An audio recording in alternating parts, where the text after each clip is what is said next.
bedi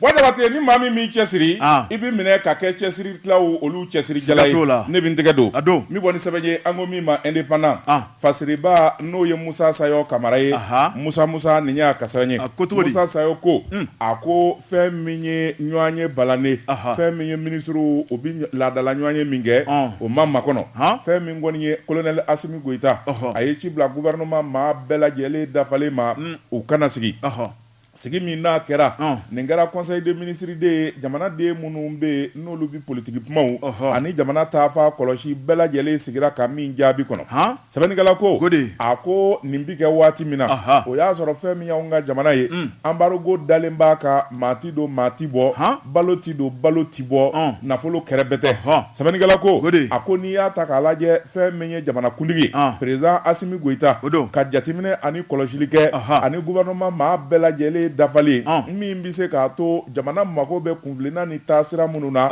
jamana bɛ se ka bɔ dingɛ kɔnɔ cogo min o ka jateminɛ sɛbɛnnikɛla ko a ko février kalo tile 4 tɛmɛnen gouvernement u ka sigi senfɛ u nana hakilina ta n'i y'a mɛn projet de loi o ye laɲini ye min n'a cira an ka CNT maaw ma fɛn min ye député kuraniw k'a da u tulo kɔrɔ k'a fɔ fɛn min ye charte de la transition n'o ye jamana sariya sunkura ye min dara n'a bɛ cɛmancɛla fanga baaraw bɛɛ lajɛlen kofɔ septembre kalo tile 12 san 2020 ko a ka yɛlɛma sɛbɛnnikɛla ko a ko fɛn min ye charte de la transition ni hakili b'a la sigiba de kɛra jamana de bɛɛ lajɛlen yera sigi min kɛnɛ kan u ko min ma concertation nationale septembre kalo tile 10 tile 11 n'a tile 12 fɛn min y'o wuli kajɔbaw ye olu kɛra nka n'i y'a ta k'a lajɛ o sigi in senfɛ maa minnu tun bɛ kɛnɛ ka jamanadenw dɔ la olu nana fɔ transition kalo 18 danganiya minnu ni danganiya minnu kan ka kɛ u y'o ɲɛfɔ sɛbɛnnikɛla ko kalo 18 ti bɔli kɛ o dɔnna sabula fɛn min ye banda ale nana kana sigi jamana kuntigiya la septembre kalo tile 25 san 2020 fili fɔlɔ bɔra ye de ni kana Asimi Goïta kɛ vice président ye sɛbɛnnikɛla ko fɛn min ye Mokhtar Wani o taara ka kɛ premier ministre ye nka ko nana gɛlɛya sabula jamanadenw b'a fɛ Mali ka kɛ min ani Mali ka taa sira min fɛ an b'a fɛ an ka taa kɔrɔ fɛ u y'u kunji tilebi fɛ sɛbɛnnikɛla ko Faransi ko kɛlɛ sabula fɛn min ye nin sɔrɔsi denmisɛnw ye ani jamanaden minnu bɛ n'u bɔra ka kɛlɛ kɛ u b'a fɛ Mali kɔrɔnfɛ kɛlɛ ka ban fɛn min kɔni ye kɔrɔnfɛ kɛlɛ ye n'i y'o banni kofɔ Faransi kɛlɛli kɛr'i ma diyagoya ye Bandaw ani Mokhtar Wani olu nana kɛ Faransi ka lamɔden ye ni kana Faransi kulokɔrɔ kuma fɔ ka tila k'a sagona ko kɛ Bandaw yɛrɛ kun kɛra Faransi ka den ye sabula a tun bɛ ɲini ka yɛlɛma ye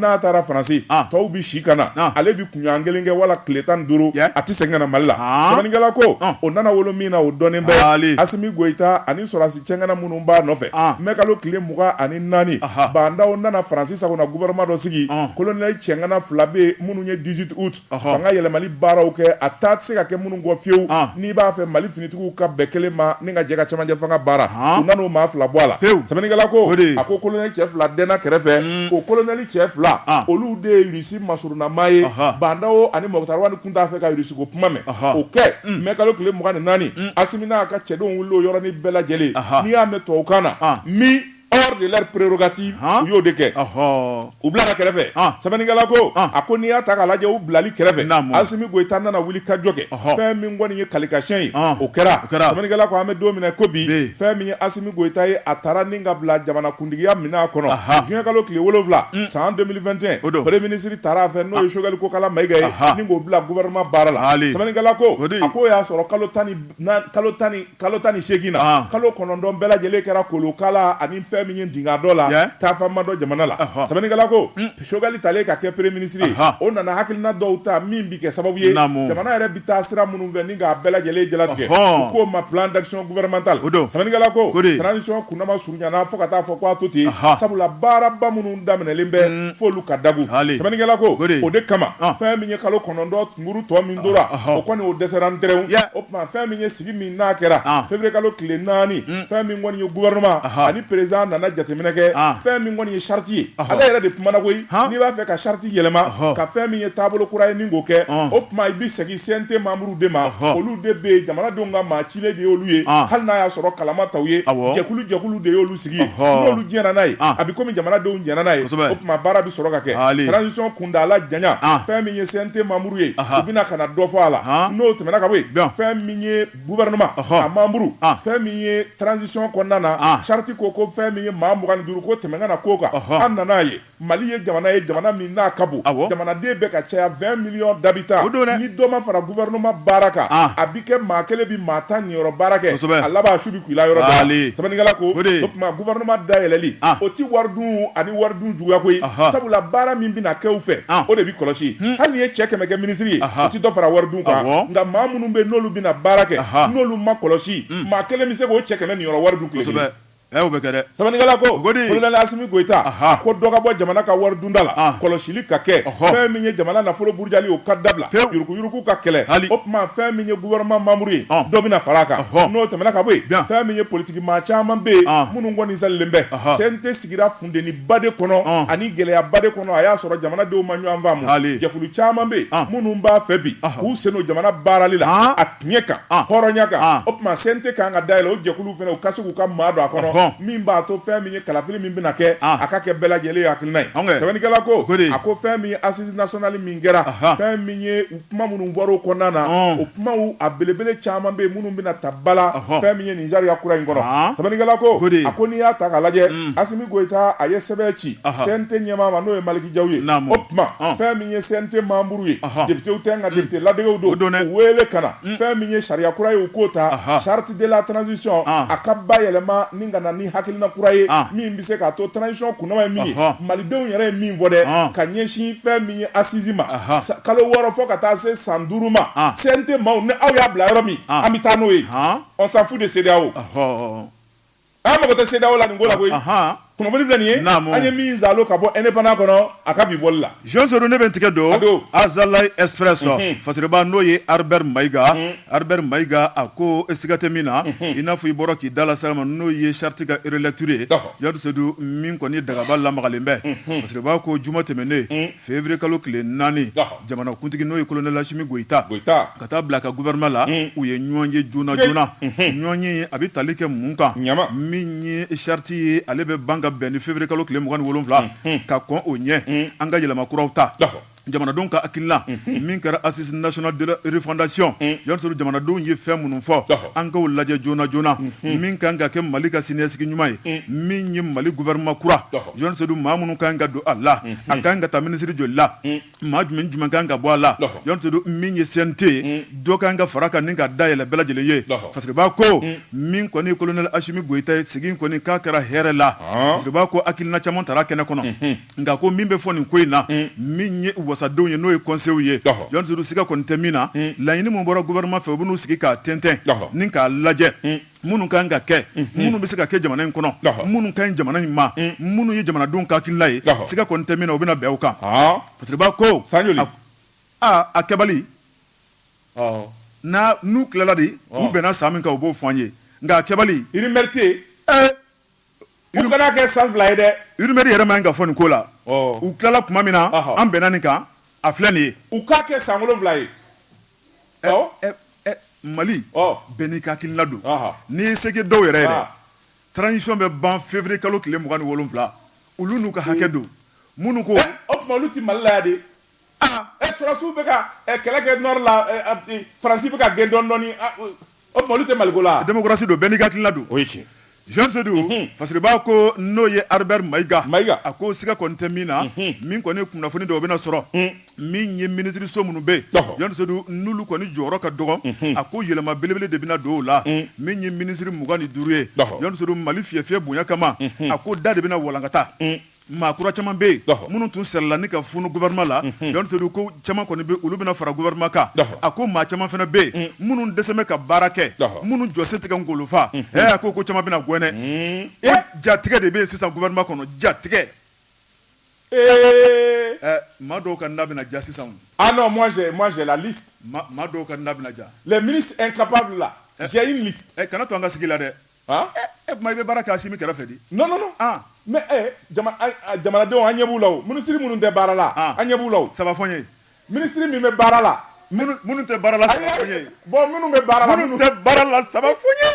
ye i bɛ to nin ko in na bi o saba fɔ n ye ministre de l'industrie et du commerce o tɛ foyi la malo da ka gɛlɛn sukaro da ka gɛlɛn fɛn bɛɛ da ka gɛlɛn o tɛ fɛn na o ye kelen n ka dɔ wɛrɛ fɔ wa i ka saba de fɔ n ye ministre de l'équipement et des transports o ti baara la Basabugu sira ma dilan Madina wari tɛ foyi la ka bɔ yan ka taa Basabugu kilo 70 dɔrɔn a ma dilan a bɛɛ tigɛ sabanan ye jumɛn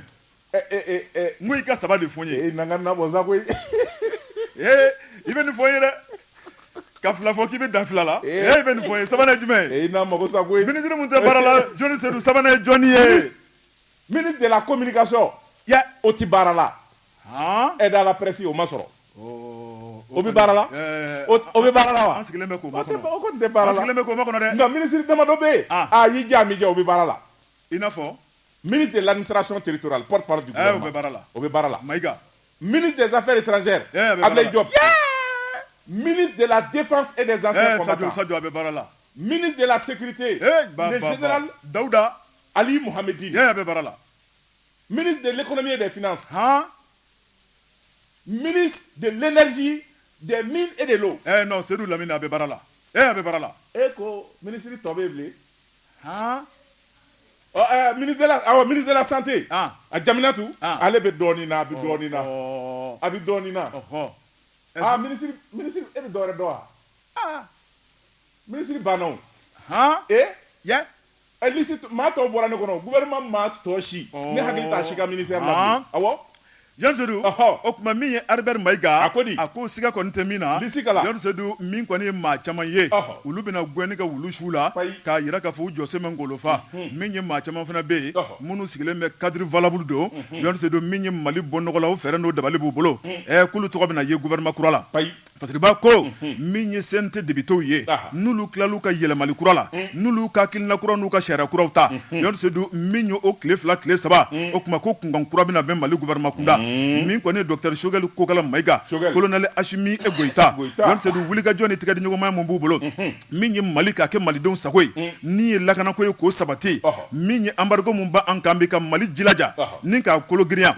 min ye embargo ye a kana se ka gɛlɛya kɛ Mali kan Joni Seydou siga kɔni tɛ min na ko gouvernement kura mun bɛna le k'a bɛna kɛ maliden bɛɛ lajɛlen sago ye ni ka Mali kɛ Mali yɛrɛ lakika ye Mali kurako kuma min bɛ ka fɔ dɛ ko sogo kan tɛ dɛ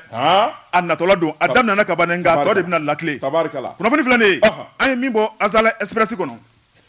Bɔjabate bɔɲɛ laban ye boli ye siga t'o la don ka bɔ ni sɛbɛn ye an ko min ma Inter de Bamako o don Fasiriba n'o ye Ami Sanogo ye Ami Sanogo n kɔrɔmuso cɛjugu nin y'a ka sɛbɛn ye Ami Sanogo ko a ko Jean-Yves Le Drian Jean-Yves Le Drian Mati Dozo sɔgɔsɔgɔbaatɔ danga sabula fɛn min ye Jean-Yves Le Drian ye a mangoyalen bɛ Mali la o dɔrɔn dɛ Faransikaw yɛrɛ fɛ Jean-Yves Le Drian mamandi sabula kasajugu ani yuruguyurugu min b'a nɔfɛ farafin jamanaw ka o kɔlɔlɔ bɛ ɲini ka wuli Faransikaw ka ministre des affaires étrangères an bɛ don min na ko bi a yɛrɛ a ka wuli ka jɔ n'a ka kɛlɛ a n'a ka cɛsiri Mali ko la dɔwɛrɛ tɛ a ka nafaba de bɛ yan kabi Ibrahim Boubacar Keita tile Ala ma hinɛ sabula a den dɔ bɛ yen société dɔ b'o bolo Mali passeport biométrique o marché de taara ka d'o ma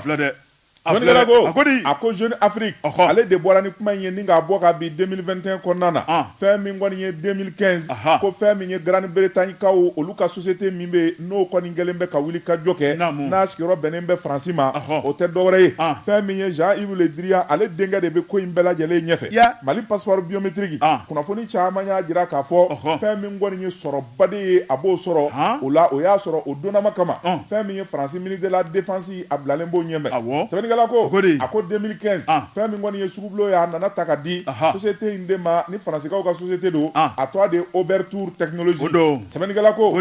société in tɔgɔ yɛlɛmana ngo n'a bɛ fɛn min kɔni ye ba ye n'i y'a fa cogo cogo ni ka bɔgɔlijuru to a la o bagolo o de bɛ taa kɛ jumɛn ye sɛbɛnnikɛla ko fɛn min ye a y'a to a da IDEMIA ngo o n'a ta bɛɛ ko in ma se ka yɛlɛma 2001 fɛn min kɔni ye wuli ka jɔ ye an ka jamana kɔnɔ kanajɛnw de tun bɛ an ka passeport dilan nka fɛn min kɔni ye passeport marché a nana bɔsi olu la san 2014 o contrat bannen o yɔrɔnin bɛɛ Faransi nan'i sɔri jamana miliyari baden de bi cɛ kalo o kalo ni ka taa di nin société in ma min ye Jean-Yves Le Drian denkɛ ye sɛbɛnnikɛla ko a ko n'i y'a ta k'a lajɛ Jean-Yves Le Drian yɛrɛ a kun ye wuli ka jɔ kɛ fɛn min Ibrahim Boubacar Keita ye ka na o fɛ yen palais la u ye kuma caman fɔ a ko fɛn min kɔni ye ko in ye u y'o kuma de fɔ gundo la nka bɔ kɛra ko in galama sɛbɛnnikɛla ko a ko fɛn min ye sugubulo tali ka di ouverture technologie ma Jean-Yves Le Drian denkɛ in ma nin kɔni ma bali kɔlɔsilikɛlaw la sabula Faransi yɛrɛ a kunnafonidisow n'a journalistera minnu bɛ yen olu ye kuma in bɛɛ lajɛlen ta ni ka sandalama sɛbɛnnikɛla ko Jean-Yves Le Drian n'i y'a ta k'a lajɛ ale kɔni kun kali k'a ye Faransi bɛ se ka na fangaba sɔrɔ an ka jamana kɔnɔna na cogoya min na layidufu caman bɛ yen u ye min da Mali ye Ibrahim Boubacar Keita tile la o dɔnnama kama fɛn min ye François Hollande ye ale bɛ masakɛya la Faransi ale yɛrɛ ko IBK y'a teri ye dɔwɛrɛ tɛ kunatɔ nɛgɛnga tɛ dɔwɛrɛ y'a paala ka ja o tuma n'a turula nu kan i sago bɛ sɔrɔ sɛbɛnnikɛla ko fɛn min ye Ibrahim Boubacar Keita ye u ye Mali janfa tile la Paris Bamako sɛbɛnnikɛla ko bɛɛ lajɛlen kun sigilen bɛ sen kan Kanadakaw olu sen kun bɔra ko bɛɛ lajɛlen la sɛbɛnnikɛla ko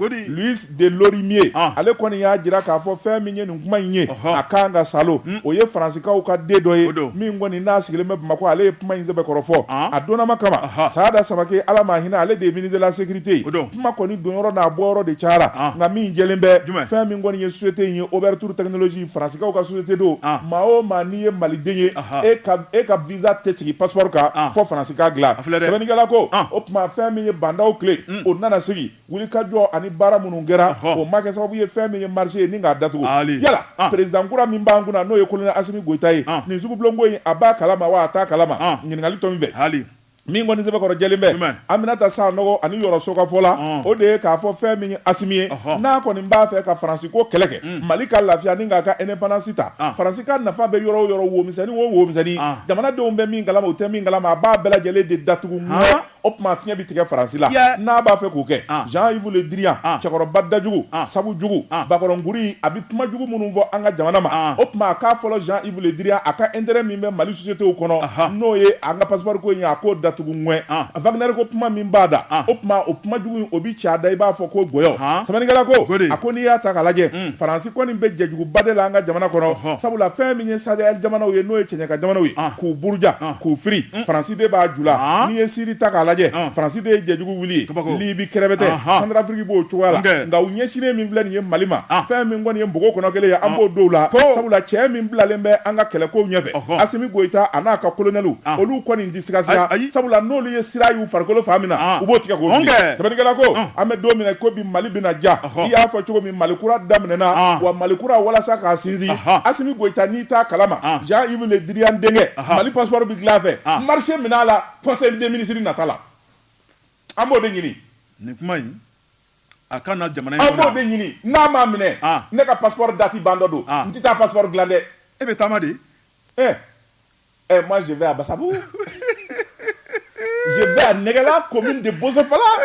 donc n'i sera Kati i bɛ passeport yɛlɛ n'o tɛ i tɛ tɛmɛ Basabugu on ne sait jamais Mati ala bɔ fan dɔ mɔgɔ b'a dɔn ni mission dɔ bɛ ci ni diɲɛ donna ou bien directrice bɛ n bila ka taa mission na Canada wa o fana ye tiɲɛ ye ou bien États-Unis Mati ko cogo dɔn n'o tɛ passeport bɛ ne bolo sanda tampon kelen ma sigi a kan kabako a bɛ kɛ don dɔ a dati banna a bɛ kɛ don dɔ kunnafoni filɛ nin ye an ye min zalo ka bɔ Inter de Bamako kɔnɔ a ka bi bɔli la an ka taa n'a ye Jɛka pip k'a ka feerefɛnw lakodɔn Jɛka pip k'a ka feerefɛnw lakodɔn nɛgɛ kanɲɛ 12 sera Bamako k'a fɔ jiginɛw ka bonyamasegi bɛ aw ye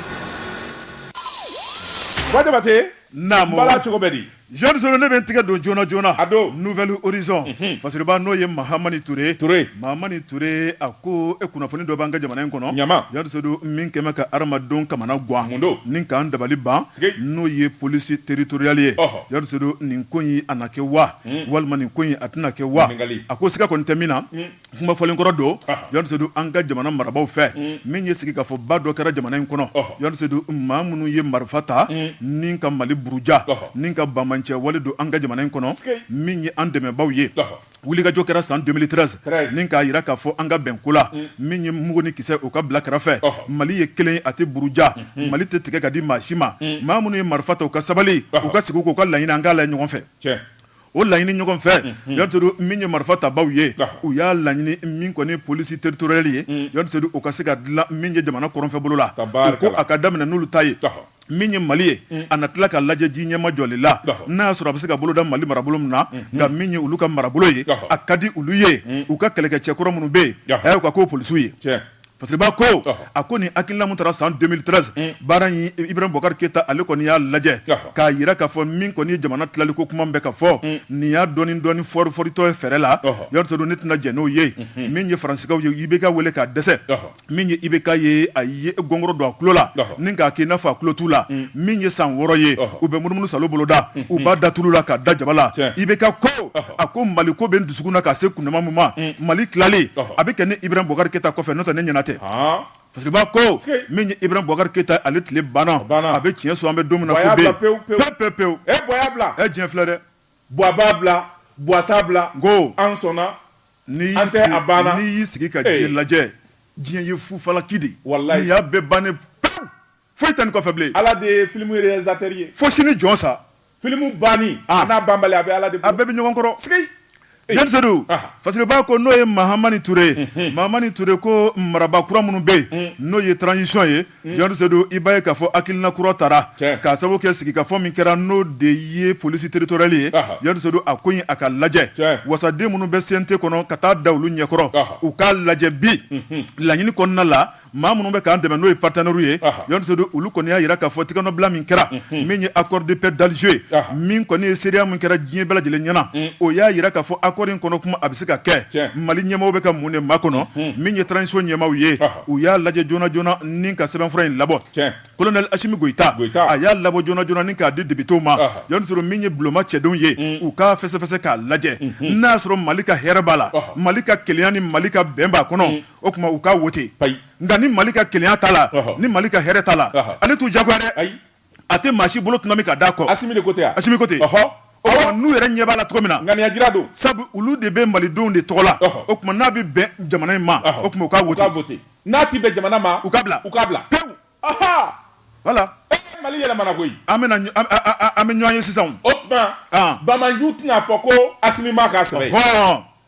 o Bamanju yɛrɛ ka mɔgɔw tɛ CNT la ye wa Bamanji ko yɛrɛ bɛ Mali kɔnɔ bi gouvernement falen don ex-rebelle joli la CNT falen don ex-rebelle joli la Mali wo jumɛn bɛ yen bi ko marifa talakɔrɔw tɛ yen bi u ka farana dɛ Jean Sedou Fasiriba ko n'o ye Mahamani Touré a ko siga kɔni tɛ min na min kɔni malidenw ye ni tile filɛ na an kamana gɔnna nka min kɔni jamanakuntigi a ko an ka hakili sigi Jean Sedou u tɛna fɛn kɛ min tɛ malidenw ka nafa ye min tɛ malidenw ka tɔnɔ ye min kɔni polisi territorial ye Jean Sedou n'a sigira sen kan ko siga kɔni t'a la Fasiriba ka kuma la o kuma ko kɔni ye ka Mali kɔni tila a ko Mali min ye colonel Assimi Goïta a n'a ka cɛdenw u bɛ sɔn ka Mali tila wa a ko o cɛ tɛ min ye Choguel Kokala Maïga a n'a ka hakilina ka Mali tila tile la k'o cɛ tɛ o kuma Mali bɛna tila jɔn de tile la a ko min kɔni ye kuma lafɔ de don Fasiriba ko a ko min kɔni ye ni député min ye ni rebelle kɔrɔw ye a ko siga kɔni tɛ min na dɛ Jean Sedou u ŋaniya ye fɛn min ye o de ye ka polisi ka sigi u ka marabolo kɔnɔ u n'u ka marifa minnu bɛ Bamanciya la dɛ o marifa kelenw bɛ yɛlɛma k'u k'u ka lakanako ye o tuma don dɔ sa u bɛna jama ni ka tila k'a fɔ k'u ka yɛlɛma hɔrɔnya u ye drogue caman feere k'o wari sɔrɔ o y'a sɔrɔ u fara wari la trafic de personnes kɛ u hakili sigira o tuma u bɛna fɔ tuguni ko a tɛna ɲa min kɔ sa ko ka Azawadi an ka ko ye siɲɛ kelen sa o b'a sɔrɔ colonel Sadio kelen bɛ ka MiG 29 ani Rafale ni Mirage caman san ka bila Senu base la u k'a kɔrɔbɔ i da se bɛ jiri ma u k'a kɔrɔbɔ tilew tɛ kelen ye Musa Traoré tile MiG mun tun bɛ Mali bolo a tɛ ku maa la k'i bɛ tulonkɛ kɛ Mali la MiG 21 subahanallahi don tɛ wele donna Musa tile la MiG 21 de don tɛ wele donna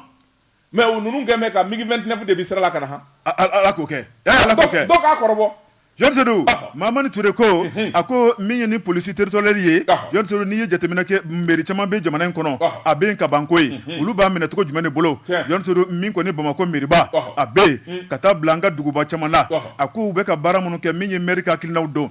min kɔni olu ka ŋaniya kuran ye Jean Sedou ko dɔwɛrɛ tɛ ko ye ko k'a fɔ ka nɔgɔ bɔ la malidenw ye o tuma ko jamana tilali fɛɛrɛ de don Mali kɔnɔ yan min ye Mali gouvernement ko bi an sɛbɛkɔrɔ tɛ wa CNT tɛ sɔn dɛ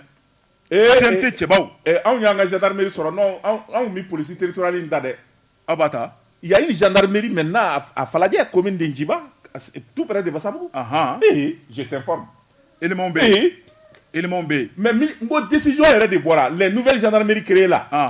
En bas là. CB Kurato.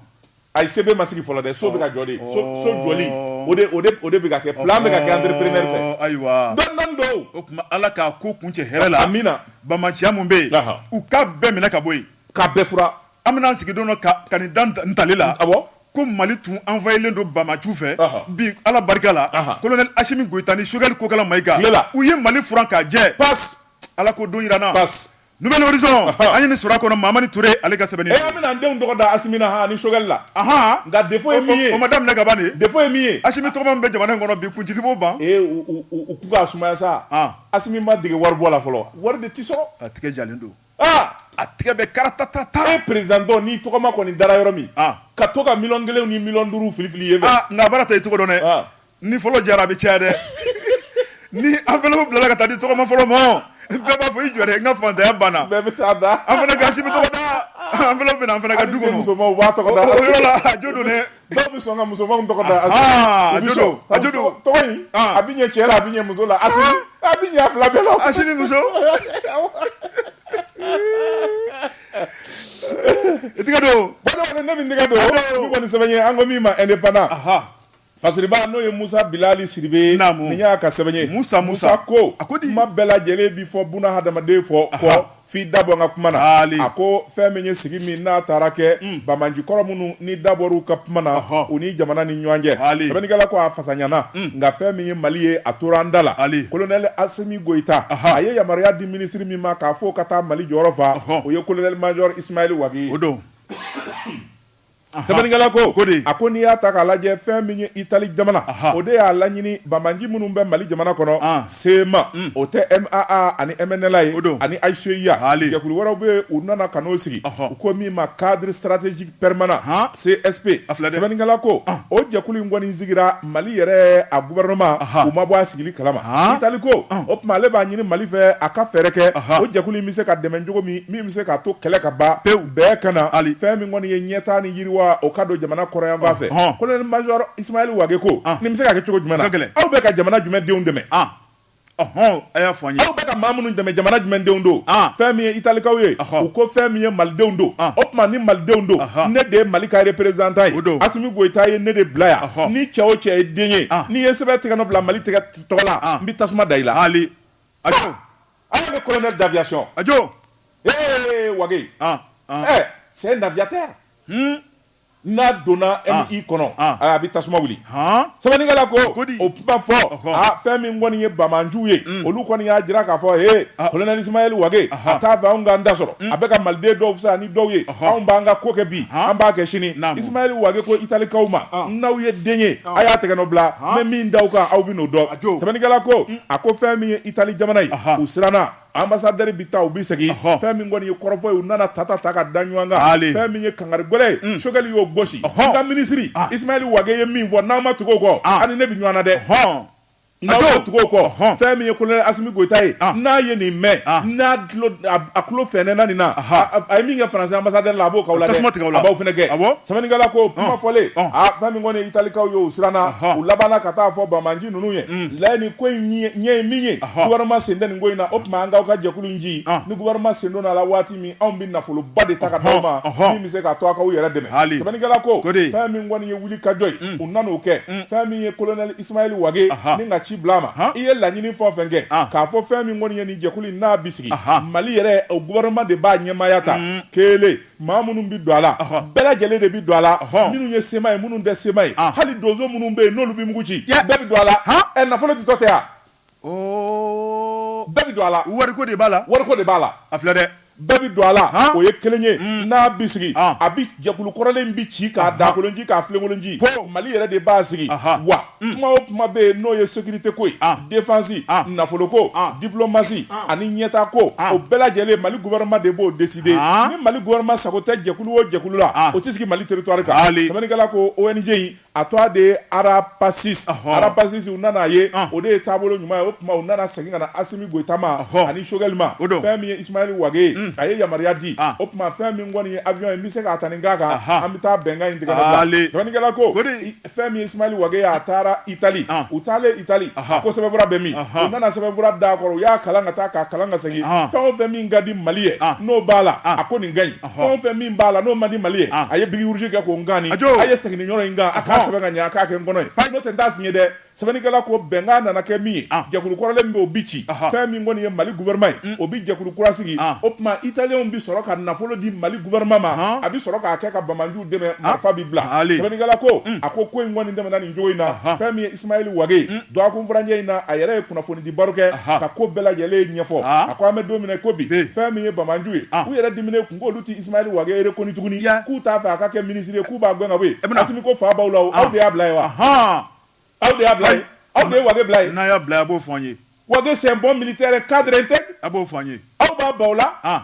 ni Wage kɛra aw sago ye o kɔrɔ de a ye Mali janfa kunun ni bi tɛ kelen dɛ sɛbɛnnikɛla ko a ko fɛn min ye Bamanju kɔrɔw ye aw nana dɔn k'a fɔ kunun ni bi tɛ kelen ye fiɲɛ yɛlɛmana kosɛbɛ o tuma fɛn min kɔni ye Mali bi fɛn o fɛn kɔ u y'o tɛgɛ nɔ bila min da ka d'u la bi o de u ka taa mugu ni kisɛ bɛɛ lajɛlen bila ka sigi ka colonel Ismaël Wage kɔnɔ ni Wage y'u wele ɲɔgɔn fɛn o fɛn na u kana tɛgɛ nɔ bila ani jɛkulu ka sigi o tuma fɛn min ye ni jɛkulu min n'a bɛna baara kɛ a bi kɔlɔsi Mali fɛ Mali de b'a sigi a nafolo bi bɔ Mali wagande de kɔnɔ fɛn min ye italikaw ye n'u bi wari di u bi tɛmɛ Mali de fɛ ni ko o ko fɛnɛ yera italikaw fɛ dibi la dogo la ka ɲɛsin maa ninnu ma ni Mali bɔra o kalama o dɔw fɛn min ye Italie an b'u gɛn ka bɔ yen fɛn min ye ambassadeur fɛnɛ min kɛra Faransi la o ɲɔgɔnna bi k'a la kunnafoni filɛ nin ye an ye min zalo ka bɔ indépendant kɔnɔ a ka bi bɔli la Soir de Bamako la Georges Seydou Laya Jara ni y'ale ka sɛbɛn ye Laya ko a ko an ka taa bolo di ɲɔgɔnma tɔn kɔnɔ n'o ye URD Georges Seydou min ye kunkankura dɔ mɛnna dɛ Fasiriba ko min ye a bila n t'a bila Georges Seydou n'a kalaman dari tigɛ i b'a bila a ko min ye URD ko tɔn kɔni a bɛna ci a bɛna ci subhanallah dajugu bɔ ko la sa Fasiriba ko URD bi ci cogo jumɛn na c'est le parti de la bolodo ɲɔgɔnma parti de don o bi ci cogo di wa bolo bɛ ka bɔ ɲɔgɔn kɔnɔ dɛ ayi bolo tun bɛ ɲɔgɔn kɔnɔ kunun nka bi bolo bɛ ka bɔ ɲɔgɔn kɔnɔ faamuyalibaliya de don sa u bɛna bɛn Georges Seydou i tulo ma jɔ min ye Laya Jara badabada Laya Jara a ko min ye URD ye i b'a fɔ ko groupe 2 min ye Gwaɲɔ Kulubali Georges Seydou ni ka taa bila kilan professeur Salifu Sanogo Fasiriba ko a ko sama-samani a barika bonyara fo ka dama tɛmɛ kɔrɔw don min ye parti ye Georges Seydou u filila ɲɔgɔn ka tiɲɛ ma a ko n'i ye nin ko in mɔmɔ k'a lajɛ maa kura mun donna tɔn kɔnɔ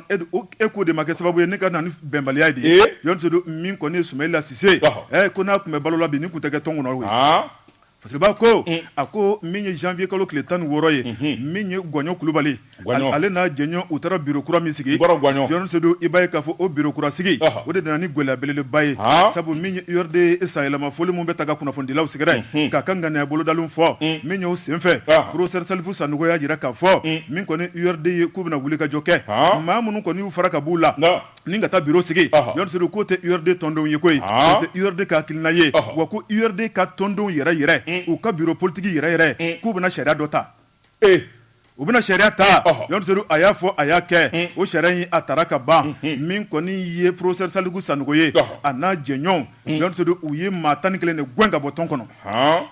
Fasiriba ko maa 11 k'u suspend wa k'u gɛn u da n'u sen bɔra URD ko la k'u gɛn pentenkelew ja ye min fɔ a kɛmɛ kɛlɛ koyi k'a fɔ de tuguni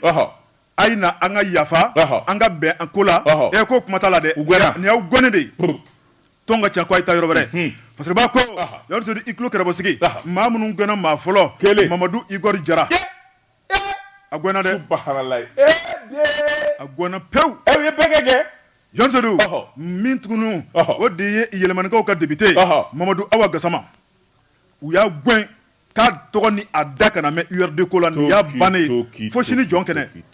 y'a kalan ka ɲɛ Fasiriba ko suspendi wa radié an ma s'o ma fɔlɔ minnu radiéra définitif an b'olu de tɔgɔ la minnu suspendra an bɛ tila ka n'o la Fasiriba ko Georges Seydou Mamadu Awa Gassama kɔfɛ min ye Amadou Cissé u k'a ma ko Jajiri 5e vice-président u y'a gɛn Saba docteur Bɛfɔn Cissé u y'a gɛn madame Kulubali et Kadiatou Samake u y'a gɛn Gwaɲɔ min ye Gwaɲɔ ye u y'a gɛn Gwaɲɔ Kulubali u y'a gɛn pewu u y'a gɛn dɛ Kalilu Samake u y'a gɛn Racine Thiam u y'a gɛn Modibo Kamara u y'a gɛn k'u ye jɔn kɛ Racine Thiam a maɲa a ɲamina a filɛ dɛ Modibo Kamara Jean Sodou u y'a gɛn Mohamed Ould Fall u y'a gɛn Bakary Fob u y'a gɛn maa 11 Abu Zaid Ousmane u y'a gɛn 12 pewu maa minnu gɛnna o tɔgɔ filɛ maa 12 bɛɛ u tɔgɔ kana ye URD ko la o tuma k'u ka taa fan wɛrɛ fɛ gɛlɛyara ko nin y'u ka ko bannen URD ko la Jean Sodou Fasiriba ko a ko siga kɔni tɛ min na min kɔni ye kalo in tile 25 ye URD ɲɛmɔgɔ u bɛna sigi ka fɔ wɛrɛ kɛ Jean Sodou min kɔni ye maa damadɔ bɛ yen o tuma olu kɔni dulonnen bɛ o tuma olu suspendu don Jean Sodou sigikafɛnw bɛna kɛ kalo tile 25 o tuma n'olu ka suspension bɛ wuli walima n'olu fana bɛ gɛn ka fara maa tɔw kan o tuma i tulo kɛrɛbɔ sigi olu fana tɔgɔ la o maa minnu bɛ yen o ye Basi Kulubali kelen Abdramane Jara fila Abdramane o don dɛ Dara Mamadou B Traoré Saba Demba Fane naani Hamed Sékou Touré 5 Abbas Diallo 6 Moussa Sissoko 7 Cheikh Labassa Haidara 8 a banna de a nɔgɔyara n'o tɛ u na bɛɛ kɛ sa dɛ ninnu de suspendu don u k'a jɛ u suspendu don kalo 6 u da tɛ URD ko la wa u tɛ se siège la ni kalo 6 in dafara n'u kan ka segin ka na walima n'u kan ka gɛn ka fara maa tɔw kan maa f'i ye n ye nin kuma in bɛ don min na a ma diya n ye bɛnbaliya man ɲi bɛnbaliya man ɲi Jean Sodou Fasiriba ko a ko URD kɔni a fanga dɔgɔyara nka siga kɔni tɛ min na min kɔni ye bureau politique national ye min ɲɛmaa bɛ professeur Saliku Sanogo bolo u y'a jira k'a fɔ nin kɔni tɛ foyi bɔ sɛdenni sɔngɔ la o tuma olu dalen b'a la u tigɛlen b'a kan fanga mun bɛ URD la kologiriya mun bɛ URD la URD sɔnsɔnnen don jamana in kɔnɔ cogo min na o tuma k'ali ni maa wɛrɛ gɛnna min tɛ nin ye k'a tɛ foyi bɔ URD ka ɲɛtaga la kunnafoni filɛ an ye min bɔ soir de Bamako Laya Jara ale ka sɛbɛnni don Ala ka jisuma k'a fura ye yarabi Jɛka pub k'a ka feerefɛnw lakodɔn et flécha tirez flèche jusqu'à dans Bamako. Mun kɛra et flécha kɛ u m'u ka tombola belebeleba daminɛ Bamako tuguni wa u k'u famana k'a kɛ o de nisɔndiya b'e la te flécha a bɛna a ka tombola kura boloda min n'a lajɛli fɛn tɛ se ka fɔ ka ban jeliba bazɛnw vaccins téléphone moto jakartaw frigo congélateur ani télé zefere TV ECO wala écran plat fo ka taa se du terrain caman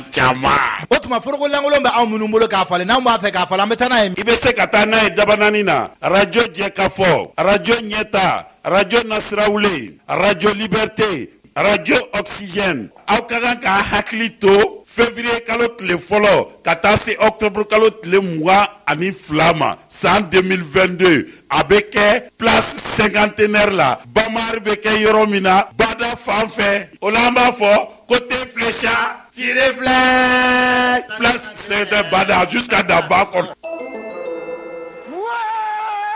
Nin ye kan supporter dɔ ye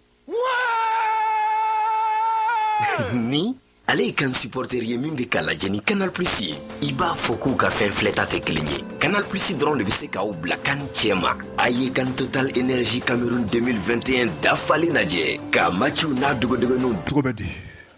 Waati ne bɛ n tɛgɛ don a don min bɔ ni sɛbɛn ye an ko min ma indicateur du renouveau o don Fasiriba n'o ye Bala Sumayila Tarawele ye nin y'a ka sɛbɛn ye Bala ko di Bala Sumayila ko a ko fɛn min ye dagaba wuli o daminɛlen bɛ Move Sotelma Malitel ani Orange Mali u ka baarakɛlaw u k'u masɔn fɛn min ye jamana kiiri tigilamaw u ye kiiri min tigɛ ni k'a dagoya société Move Orange la Move Africa Malitel ani Orange Mali la k'u ma sɔn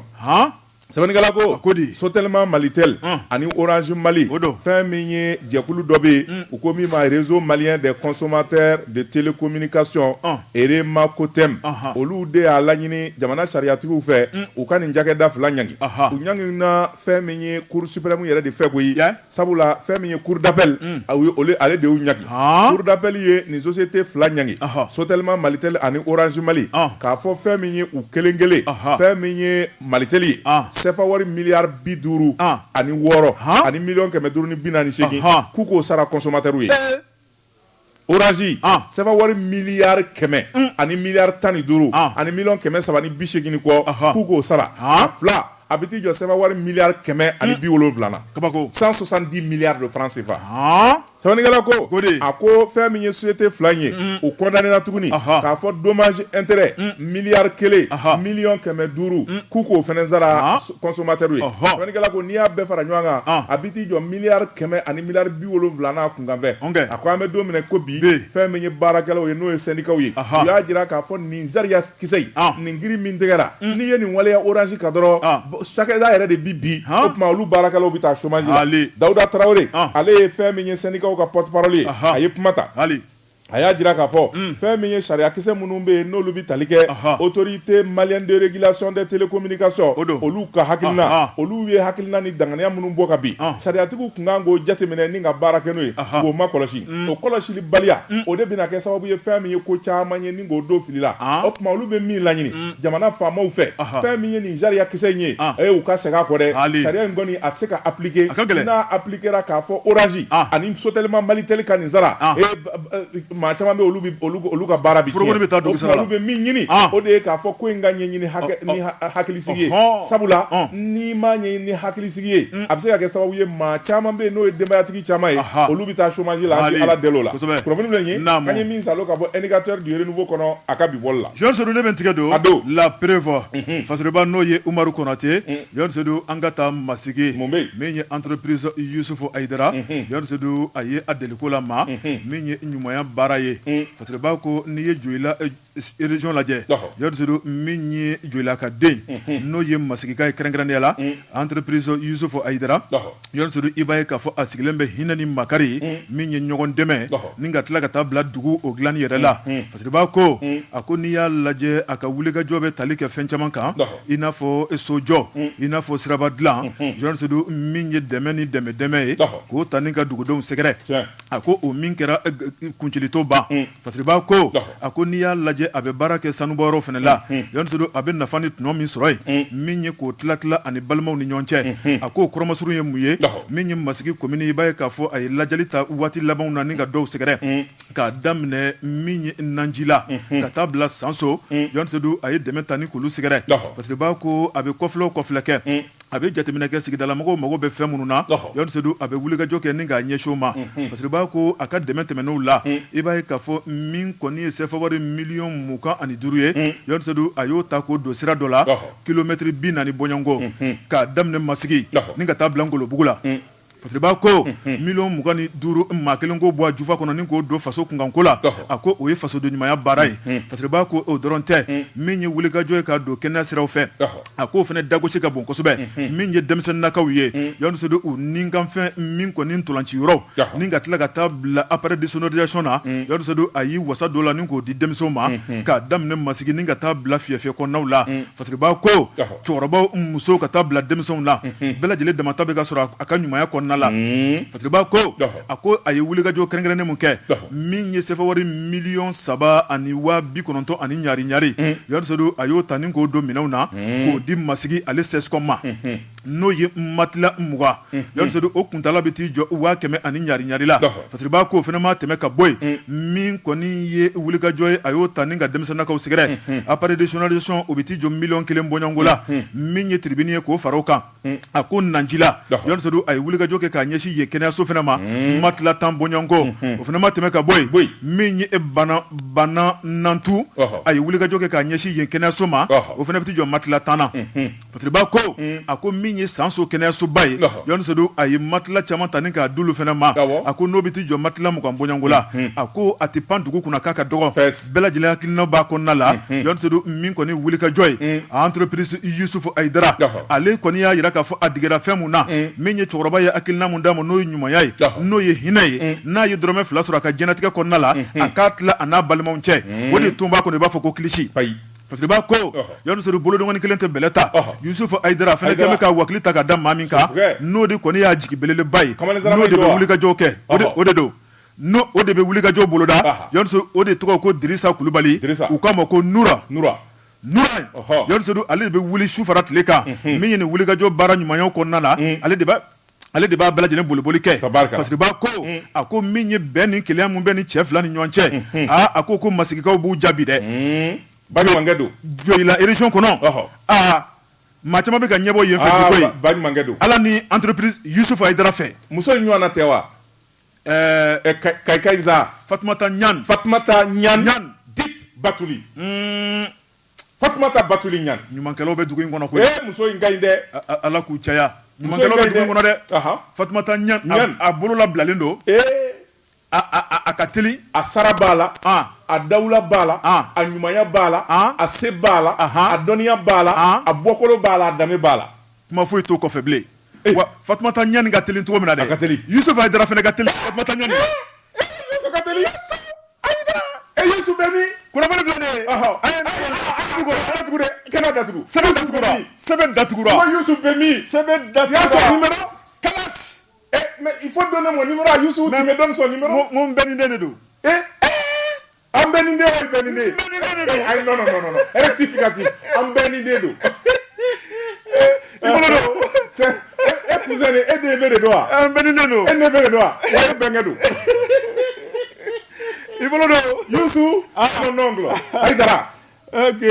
wajabate ne min tɛgɛ don ni sɛbɛn ye an ko min b'a la sirɛne o don Basiriba n'o ye Basiri Ayidara ye ndiɲa ka sɛbɛn ye Basiri ko de Ismaila Sise ta ɲɔgɔnna don saya de ka kunna fɛn min ye Gawusu Kalilu Berete kɔlɔkikɔlɔ Lalabi ko a tiɲɛ tabaw karilen bɛ ɲɔgɔn na kɛlɛ wulilen bɛ ka jɔ ale kɛlɛ awɔ subhanalayi subhanalayi wajabate n bɛ min f'i ye n'i ye tiɲɛ nɔfɛ kɛlɛ ye fugari de cayara maa o maa bɛ wuli ka jɔ kɛ ka guloki bɔ k'a da fa tiɲɛ kɛlɛ ba tiɲɛ kɛlɛ kɔrɔkɛ tiɲɛ kɛlɛ fugari kolokololen don a tɛ fɛ ka dɔ kɛ barikaba don pewu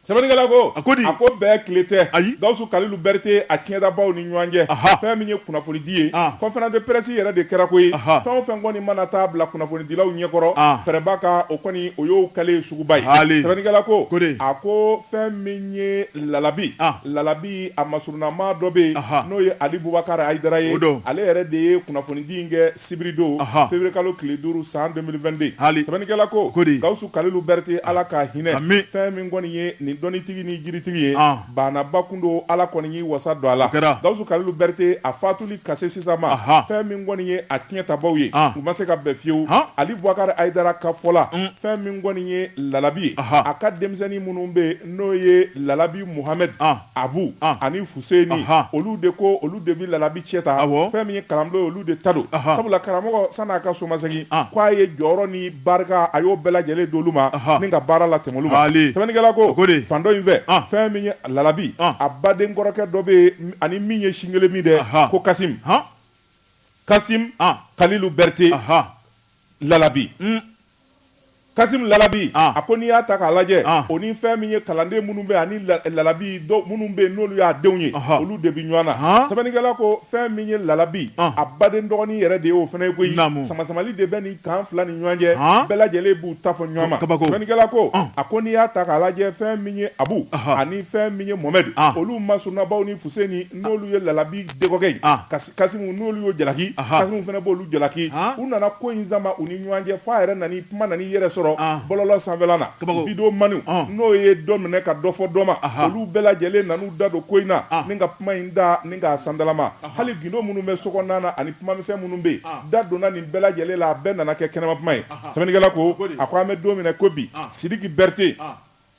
Kasim tɛ dɛ Sidiki Berete ale de kɔni o nana ka n'i da don nin kuma in bɛɛ lajɛlen la an bɛ don minɛ ko bi fɛn min kɔni ye min bɛ ɲini o de ye bɛɛ ka sabatiw ni ɲɔgɔn cɛ ni bɛɛ nana bɛɛ o de ka ɲi kosɛbɛ dɔnni ko la ani ko la badenmaw ni sinjimaw yɛrɛ dama ni ɲɔgɔn cɛ ni ninnu farala ɲɔgɔn na u bɛ koba de dilan Lalabi yɛrɛ tun ye jamatigi de a bɛ bɛɛ fara ɲɔgɔn kan o ye tiɲɛ dɛ u ka bɛn bɛnbaliya man ɲi u ka bɛn kosɛbɛ ce n'est pas compliqué Lalabi maa ɲumanba a ye hɛrɛ caman kɛ diɲɛ ye kasa o tuma olu kɔ bi fara cogo di fu u bɛna bila ɲɔgɔn na ka ɲɔgɔn na gosi ka se nin hakɛ la u ka sabali san kelen dɔrɔn u ka sabali Ala k'u bɛn Ala k'u kanbɛn